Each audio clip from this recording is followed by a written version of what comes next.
السلام علیکم ویورز، میں ناز شاہ آپ کے ساتھ ہوں۔ آج میں آپ کے ساتھ شیئر کروں گی کہ رسول اللہ صلی اللہ علیہ وآلہ وسلم اور آپ کے صحابہ کرام کے ساتھ کیا کیا معجزات پیش آئے۔ صحیحین میں ابو سعید خدری سے روایت ہے کہ اسد بن حفیر ایک رات سورہ بقرہ کی تلاوت کر رہے تھے کہ ان کا گھوڑا جو پاس ہی بندھا ہوا تھا اچانک اچھلنا کودنا شروع ہو گیا۔ اسید نے تلاوت بند کر دی کہ گھوڑے نے کودنا بھی بند کر دیا۔ انہوں نے دوبارہ سورہ بقرہ کی تلاوت کرنا شروع کی تو گھوڑا پھر بدکنے لگا اور اسید پھر چپ کر گئے تو گھوڑا بھی ٹھہر گیا۔ اسی طرح انہوں نے تیسری دفعہ قرآن کی تلاوت شروع کی، سورہ بقرہ پڑھنا شروع کیا تو گھوڑے نے دوبارہ بدکنا شروع کر دیا۔ چنانچہ حضرت اسید بن حفیر جو تھے وہ ڈر گئے کہ ان کا بیٹا پاس ہی لیٹا ہوا تھا کہ گھوڑا کہیں اس کو نقصان نہ پہنچا دے، اور وہ خاموش ہو گئے۔ چنانچہ اسید بن حفیر نے نماز پڑھنا شروع کر دی اور انہوں نے اپنے لڑکے یحییٰ کو جو گھوڑے کے قریب ہی سو رہا تھا ہٹا لیا کہ کہیں گھوڑا ان کو کچل نہ ڈالے۔ انہوں نے سورہ بقرہ کی تلاوت کرتے ہوئے جب آسمان کی طرف سر اٹھا کر دیکھا تو کیا دیکھتے ہیں کہ ایک چیز خیمہ کی طرح تنی ہوئی ہے اور اس میں چراغاں ہو رہا ہے۔ صبح کو یہ واقعہ انہوں نے رسول اللہ صلی اللہ علیہ وآلہ وسلم کی خدمت میں بیان کیا تو رسول اللہ نے 2 مرتبہ فرمایا، اے ابن حفیر، قرآن پڑھتے رہو، اگر تم قرآن کی تلاوت کرتے رہتے تو تم دیکھتے کہ کیا ہوتا ہے۔ ابن حفیر نے عرض کیا کہ یا رسول اللہ، میں ڈر گیا کہ میرا گھوڑا یحییٰ کو رون ڈالے گا، جبکہ یحییٰ کے پاس میں گیا اور جب میں نے آسمان کی طرف نظر اٹھا کے دیکھی تو مجھے وہاں آسمان پر روشن سائبان خیمے کی طرح کا دکھائی دیا۔ میں دیکھتا رہا اور وہ سائبان اٹھتے اٹھتے غائب ہو گیا۔ رسول اللہ صلی اللہ علیہ وسلم نے فرمایا کہ اسید، تم جانتے ہو کہ یہ کیا چیز تھی؟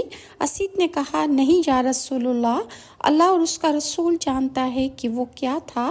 تو رسول اللہ صلی اللہ علیہ وآلہ وسلم نے ارشاد فرمایا، وہ فرشتے تھے جو کہ تمہارے سورہ بقرہ کی تلاوت کی آواز سن کر تم سے قریب تر ہو رہے تھے۔ تم نے تلاوت بند کر دی تو وہ فرشتے غائب ہو گئے اور آسمان کی طرف چلے گئے، اور اگر تم صبح تک تلاوت کرتے رہتے تو لوگ صبح ان سب فرشتوں کو دیکھ لیتے، یعنی مدینے کے لوگ ان فرشتوں سے ملاقات کر لیتے، لیکن تم نے تلاوت بند کر دی تو وہ فرشتے دوبارہ آسمان کی طرف لوٹ گئے۔ اسی طرح ایک اور معجزہ ہے تاریخ اسلام میں، امیر المومنین علی علیہ السلام کے لیے 2 مرتبہ اللہ تعالیٰ نے سورج کو لوٹایا، ایک دفعہ رسول خدا صلی اللہ علیہ وآلہ وسلم کی زندگی میں اور دوسری مرتبہ رسول اللہ صلی اللہ علیہ وسلم کی وفات کے بعد سورج کو امیر المومنین حضرت علی علیہ السلام کے لیے لوٹایا گیا، جیسے خود حضرت علی نے بیان کیا ہے، اور آپ فرماتے ہیں کہ اللہ تعالیٰ نے میرے لیے سورج کو 2 مرتبہ واپس لوٹایا اور امت محمدیہ صلی اللہ علیہ وسلم میں میرے سوا کسی کے لیے اسے نہیں لوٹایا گیا۔ امام جعفر صادق سے روایت ہے کہ رسول اللہ صلی اللہ علیہ وسلم نے نماز عصر پڑھی، حضرت علی علیہ السلام آئے، انہوں نے نماز عصر اس وقت تک نہیں پڑھی تھی، بس اللہ تعالیٰ نے اپنے حبیب کی طرف وحی کی تو رسول اللہ صلی اللہ علیہ وسلم نے اپنا سر مبارک حضرت علی علیہ السلام کی گود میں رکھا، یعنی وحی کی حالت پیدا ہو گئی، تو یوں حضور صلی اللہ علیہ وسلم حضرت علی کی گود میں سر رکھ کے سو گئے تاکہ اللہ تعالیٰ کی طرف سے وحی کو حاصل کریں۔ اب امیر المومنین علی علیہ السلام حرکت بھی نہیں کر سکتے تھے تاکہ وحی اور رسالت پہنچنے کی حالت منقطع نہ ہو جائے، اور ایک اور روایت میں ہے کہ حضرت علی نے اس حالت میں اشارے سے نماز پڑھ لی، اور جب رسول اللہ صلی اللہ علیہ وسلم ان کی گود سے اٹھے تو سورج غروب ہو چکا تھا۔ رسول اللہ صلی اللہ علیہ وسلم نے فرمایا، یا علی، کیا تم نے نماز عصر پڑھی ہے؟ امام نے کہا نہیں۔ یا رسول اللہ نہیں تو رسول اللہ صلی اللہ علیہ وسلم نے فرمایا خدایا علی تیری اطاعت میں تھا، کیونکہ جب تک رسول اللہ صلی اللہ علیہ وسلم کا سر علی کی گود میں تھا یہ اللہ کی اطاعت میں تھے، بس اے اللہ سورج کو واپس لوٹا دے۔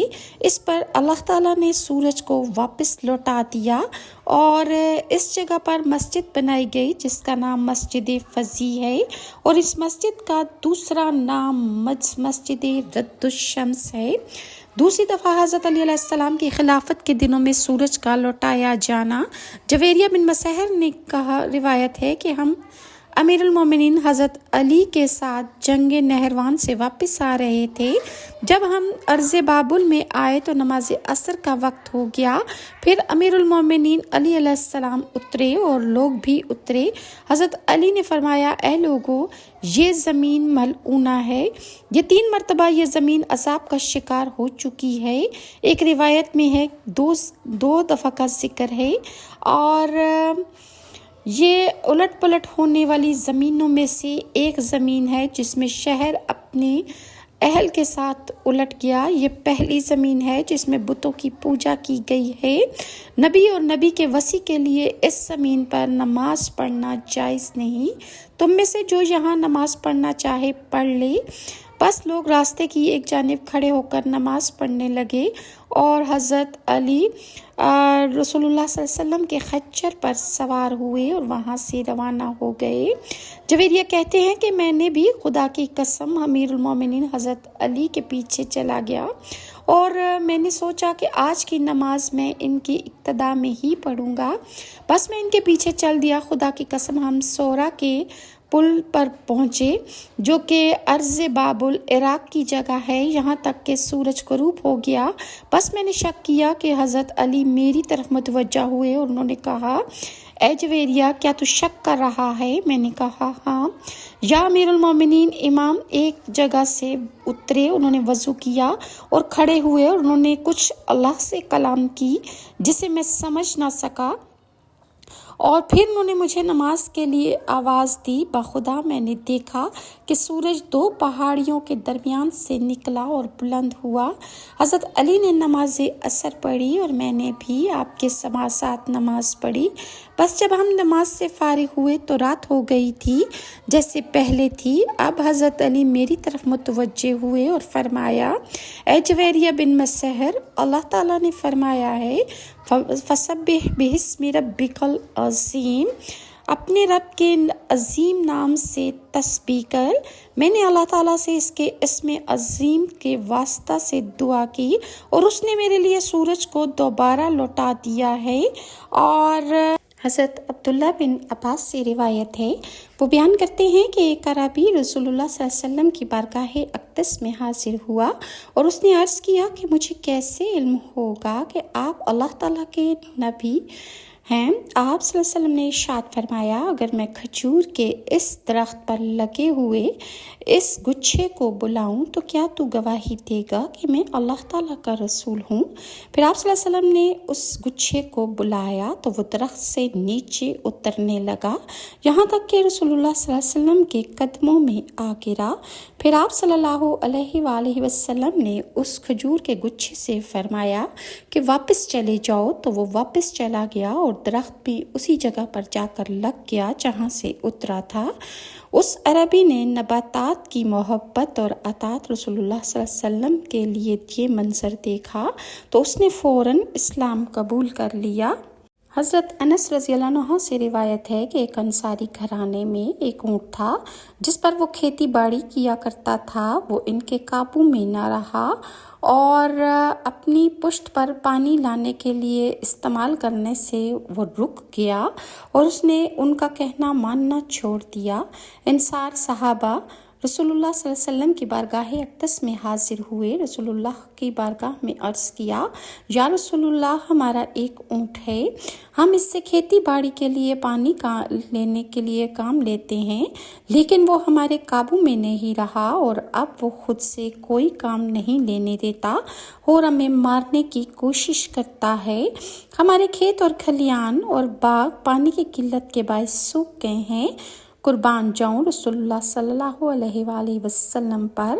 آپ نے صحابہ کو فرمایا اٹھو، بس سارے اٹھ کر اس صحابی انصاری کے گھر تشریف لے گئے۔ رسول اللہ گھر میں جب داخل ہوئے تو اونٹ جو کہ ایک کونے میں بیٹھا تھا، نبی کریم صلی اللہ علیہ وسلم اونٹ کی طرف چل پڑے تو انصار کہنے لگے یا رسول اللہ، یہ اونٹ کتے کی طرح باولا ہو چکا ہے اور یہ انسان پر حملے کرنے کی کوشش کرتا ہے، ہمیں ڈر ہے کہ یہ آپ کو نقصان نہ پہنچا دے۔ تو رسول اللہ نے ارشاد فرمایا مجھے اس سے کوئی نقصان نہیں ہوگا۔ اونٹ نے جیسے ہی آقا دو جہاں سرور کون و مکان رسول اللہ کو دیکھا تو وہ آپ کی طرف بڑھا، یہاں تک کہ رسول اللہ کے قریب پہنچ کر آپ کے سامنے سجدے میں گر پڑا۔ رسول اللہ نے اپنی اسے پیشانی سے پکڑا اور اسے دوبارہ کام میں لگا دیا۔ صحابہ نے یہ دیکھ کر رسول اللہ کی خدمت میں عرض کیا کہ یا رسول اللہ، یہ تو بے عقل جانور ہوتے ہیں اور آپ صلی اللہ علیہ وسلم کو سجدہ کر رہا ہے تو ہم تو عقل مند ہیں اور اس سے زیادہ حقدار ہیں، تو رسول اللہ کو سجدہ کریں۔ ایک اور روایت میں ہے کہ صحابہ نے عرض کیا یا رسول اللہ، ہم جانوروں سے زیادہ رسول اللہ کو سجدہ کرنے کے حقدار ہیں۔ تو رسول اللہ نے فرمایا کسی انسان کے لیے سجدہ جائز نہیں، اگر کسی انسان کو سجدہ کرنا جائز ہوتا تو میں بیوی کو حکم دیتا کہ وہ اپنے شوہر کو اس کی قدر و منزلت کی وجہ سے سجدہ کرے جو کہ اسے بیوی پر حاصل ہے۔ اسی طرح جب مسجد نبوی کی تعمیر ہوئی تو پہلے کوئی ممبر نہ تھا۔ رسول اللہ ایک کھجور کے خشک تنے کے ساتھ تکیہ لگا کر خطبہ دیا کرتے تھے۔